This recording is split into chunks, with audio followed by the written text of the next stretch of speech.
안녕하세요. 위켄드 코드 주말 코딩입니다. 2025년 정보처리 기사 실기를 합격하기 위한 강의 소개를 하려고 합니다. 예전에는 합격률이 한 자릿수라고 했던 기억이 나는데 벌써 많은 분들이 시험에 익숙해져서 그런지 합격률이 많이 올라왔습니다. 이게 이제 작년 가장 마지막에 실시된 정기기사 제3회 실기 시험인데요. 시험 보면요, 전체가 한 3만 명 정도 응시를 했어요. 그런데 이제 거기에서 한 2만 명 정도 이제 시험에 오신 것 같고, 그다음에 합격이 한 4천 명 정도 됐습니다. 아직도 뭐 실제 코드를 작성해 보지 않으신 분들이나 뭐 문법에 익숙하지 않은 분들 합격이 좀 어렵다고 하는데, 실제로 보면 현실에서는 5명 중 1명 정도 합격하는 그런 합격률이라고 볼 수 있습니다. 여기 필기랑 조금 다르게 접근하셔야 되는 게, 필기는 정보처리 기사 실기와 다르게 일단 객관식이죠. 그리고 코드 말고도 다른 것들이 많이 나오는데, 실기 같은 경우에는 거의 100% 그냥 실제 코드가 나오죠. 진짜 코드가 나오고 나머지는 컴퓨터 이론 정도 나옵니다. 그런데 컴퓨터 이론도 주관식으로 나올 수 있으니까 조금 모르는 경우에는 좀 헷갈릴 수가 있겠죠. 시험에 대해서 좀 본격적으로 말씀을 드리자면요, 정보처리 기사 실기를 지금부터 준비하시는 분은 아마 모르실 수도 있을 것 같아요. 필기를 합격하시면 기억하실 수도 있겠지만, 정보처리 기사에서는 프로그래밍 언어, 코드가 나오죠. 프로그래밍 언어에서 가장 주력으로 나오는 세 가지가 있습니다. 세 가지가 뭐죠? 바로 이렇게 C 언어, 자바, 파이썬이 있죠. 보통 세 개가 주력으로 많이 나오는데, 가끔씩 기초 SQL이 같이 나오는 경우가 있습니다. 보통 한 문제에서 내지 두 문제 나오는 것 같아요. 이렇게 해가지고 코드가 총 4개고, 제가 말씀드리는 프로그래밍 언어는 3가지가 나옵니다.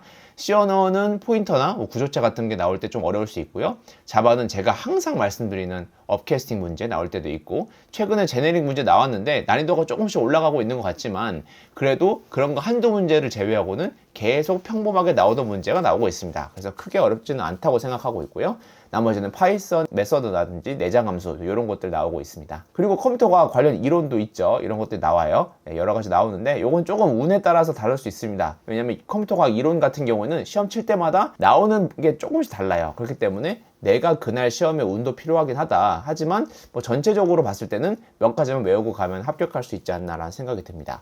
코드를 한번 보면요, 실제 이렇게 코드가 나옵니다. 이게 저번 연도에 나왔던 그 문제를 가지고 왔고요. 이론 같은 경우는 이렇게 나옵니다. 그래서 이렇게 채워서 넣는 경우도 있고, 이렇게 보기가 주면은 보기를 주워다 쓰는 것, 이런 것도 있고, 코드 같은 경우에는 객관식이 아니에요. 직접 여러분들이 이 코드를 해석하시고 이 출력문에 대해서 답을 작성하셔야 되는 그런 형태로 나오고 있습니다. 전체적으로 시험이 이렇게 나오는데, 제일 중요한 거는 어떤 비율로 코드 문제 몇 개, 뭐 이론 문제 몇 개 이렇게 섞여 나오는지가 중요하죠. 항상 많이 말씀드렸던 것 중에 하나인데, 코드 문제가 여러분 거의 전부라고 생각하시면 됩니다. 50% 이상 나옵니다. 이런 것들이. 그리고 그 다음에 이론이 한 40% 이상 정도 나온다고 보시면 됩니다. 근데 되게 여기서 여러분들이 꼭 아셔야 되는 것이 있어요. 실기는요, 60점만 넘으면 합격입니다. 이 얘기는 뭐냐면, 여러분들이 코드가 빠삭하다라고 한다면 코드 50% 정도 나온다고 했죠. 전체에 한 40% 정도 맞추고 이론 한두 개 정도 맞으면 그냥 바로 통과한다는 거예요. 그래서 이론은 아까 말씀드렸던 것처럼 운에 따라서 조금씩 다를 수 있다. 그러니까 코드에 대해서 확실하게 챙겨가면은 여러분들 그냥 합격은 따놓은 당상이라고 말할 수 있죠. 제가 이렇게 시험에 대해서 잘 아는 이유가 있습니다. 저는 그냥 정보처리 기사 실기 시험에 미친 사람이라고 보시면 돼요. 다른 곳에는 안 올리는 정보처리 기사 실기 문제 그냥 바로 올리고 있죠. 다른 곳에서 올리고 있다고 해도 저랑은 차원이 다릅니다. 왜냐하면은 저는 시험이 나온 당일날 바로 올려버려요. 보시면은 여기 지금 요 날짜 보시면 그냥 시험 나온 그 날짜에 바로 올렸습니다. 다른 곳에서 기출문제 있다고 하더라도 제가 가장 무조건 빨라요. 완전 차원이 다른 사람이고, 저 정말 열심히 일하는 사람이기 때문에, 여러분 정보처리 기사 시험 준비하면서 유튜브 같은 데다 이렇게 작성을 하잖아요. 검색을 하면은 제 영상이 항상 상위에 뜹니다. 그 이유가 거의 제가 먼저 올리기도 하지만 실기를 이렇게 꾸준히 올린 사람이 많이 없습니다. 그래서 저는 시험 당일날 끝나자마자 보고 문제가 나오지도 않았지만 제가 대략적으로 구성해서 올리는 그런 강사라고 보시면 되고요. 동시에 여러분 수많은 분들이 궁금해할 만한 것들 막 댓글 남기면 제가 다 답변을 드리면서 소화합니다. 그럼 제 강의에 대해서 좀 설명을 드릴게요.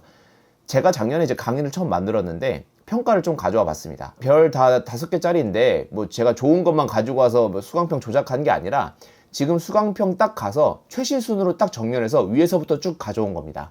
여러분 제 강의가 아쉽다는 평가도 있어요. 분명히 지금 직접 가서 보시면 됩니다. 제가 요거는 그대로 가지고 온 거고요. 보시면 뭐 이렇게 내용 없는 것도 있죠. 그리고 내용이 있는 것도 보면은 다 실제로 읽어보시면 네, 있는 수강평이고요. 여러분은 가서 볼 수 있습니다. 제가 인프런이라는 사이트에 제 강의를 올리고 있는데요. 거기에서는 로그인하지 않아도 수강평 볼 수 있게끔 되어 있어요. 그래서 투명하게 다 열려 있으니까 수강평 직접 가서 확인하시면 되겠습니다. 강의 구성 잠깐 말씀드릴게요. 강의 구성은 뭐 제가 앞에서 말씀드렸지만 프로그래밍 언어 중요하죠. 그래서 프로그래밍 언어 공통 문법 일단 먼저 짚고 넘어갑니다. 그 다음에 이 언어 디테일에 대해서 각각 제가 가지고 가요. C 언어, 자바, 파이썬 공통도 말씀드리고 디테일도 있습니다. 공통을 말씀드리는 이유는 프로그래밍 언어가 전체 다 조금씩 다른 부분이 있어도 반복문이나 변수나 조건문이나 이렇게 공통적으로 한번 배우고 넘어가면 좀 편한 개념들이 있어요. 예, 그런 것들은 공통적인 걸 추출해가지고 기본적인 것을 먼저 알려드리고요. 그 다음에 각 언어에 대한 디테일을 이렇게 잡습니다.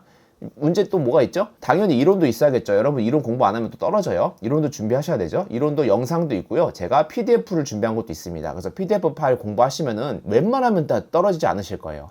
자, PDF 잠깐 공개해드리면요. 이론 부분 PDF는 이렇게 되어 있습니다. 한 30페이지 정도 되는 것 같더라고요. 앞으로 더 추가될 수도 있고 양이 줄 수도 있습니다. 일부를 좀 공개해 드리자면 이렇게 구성되어 있어요. 전체 당연히 범위 다 가져가고요. 보시면은 외우기 쉽게 이렇게 챕터별로 다 내용 적혀 있고요. 그리고 도표로 되어 있습니다.